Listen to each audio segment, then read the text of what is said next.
పెద్దపల్లి జిల్లా రామగుండం పారిశ్రామిక ప్రాంతంలోని శ్రీరామపాద క్షేత్రంలో ఆధ్యాత్మిక చారిత్రక ఆనవాళ్లు ఒక్కొక్కటిగా వెలుగులోకి వస్తున్నాయి.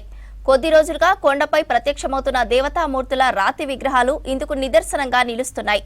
శ్రీరాముడు నడయాడిన రాముడి గుండాల్లో స్నానమాచరిస్తే పాపాలు తొలగుతాయని భక్తుల నమ్మకం.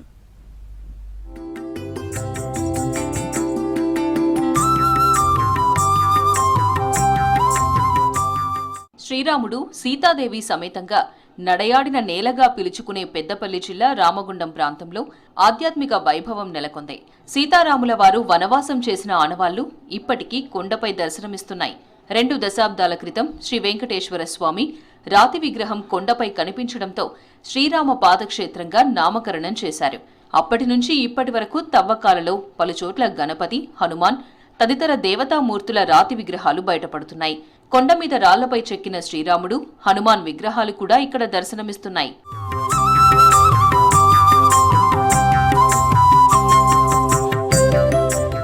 ద్వాపర యుగంలో శ్రీరాముడు సీతా సమేతంగా వనవాసం వచ్చిన సమయంలో ఇక్కడ 108 గుండాలను ప్రతిష్ఠించారని చెబుతుంటారు.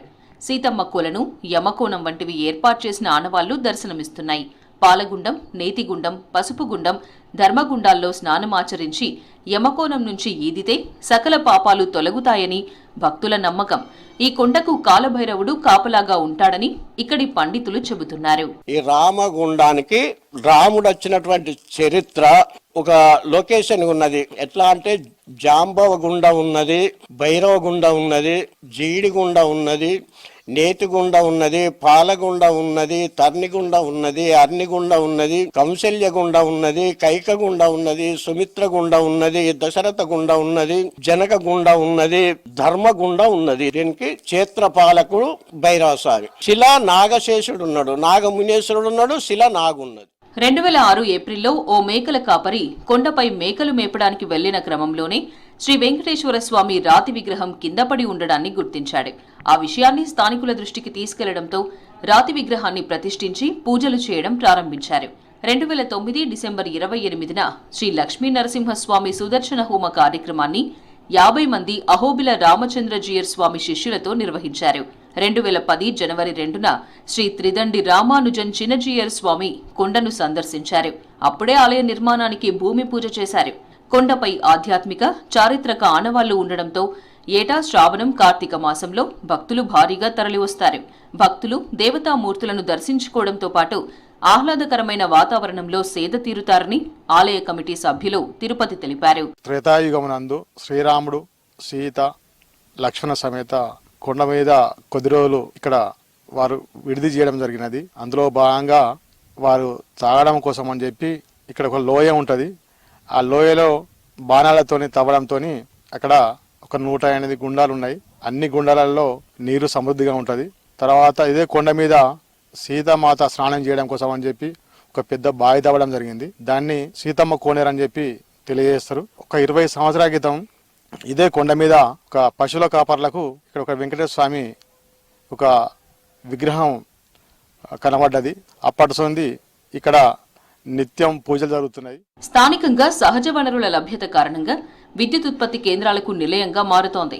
రాష్ట్ర ప్రభుత్వం పర్యాటక కేంద్రాలను గుర్తించి మరింత అభివృద్ధి చేసి ఆదాయ వనరుగా తీర్చిదిద్దాలని యోచిస్తోంది. ఇందుకోసం పలు ప్రాంతాలను టూరిజం సర్క్యూట్ జాబితాలో చేర్చుతోంది. అదే జాబితాలో రామునిగుండాల కొండను చేర్చి టూరిజం కేంద్రంగా అభివృద్ధి చేయాల్సిన అవసరం ఎంతైనా ఉందని నగర ప్రజలు అభిప్రాయాన్ని వ్యక్తం చేస్తున్నారు. రామగుండం ప్లేస్ చూస్తున్నాము. ఇక్కడ 108 గుండాలు ఉన్నాయి. ప్లేస్ అయితే చాలా బాగుంది. ఇంకా గవర్నమెంట్ అభివృద్ధి చేస్తే ఇంకా చాలా బాగుంటుంది. వెంకటేశ్వర స్వామి, ఆంజనేయ స్వామి, రాముని పాదాలు అన్నీ ఉన్నాయి. సో ప్లేస్ అయితే చాలా బాగుంది. ఇక్కడ శ్రీరాముడు వెలిసిన ప్రాంతంలో 108 గుండాలు ఉన్నాయి.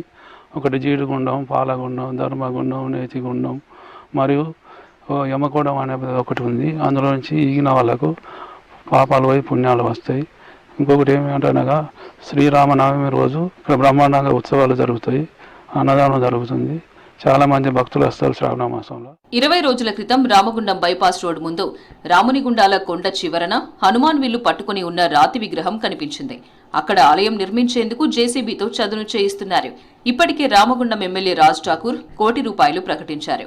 కొండను పర్యాటకంగా, ఆధ్యాత్మికంగా ప్రభుత్వ, ప్రైవేటు భాగస్వామ్యంతో అభివృద్ధి చేసేందుకు చర్యలు చేపడుతున్నారు.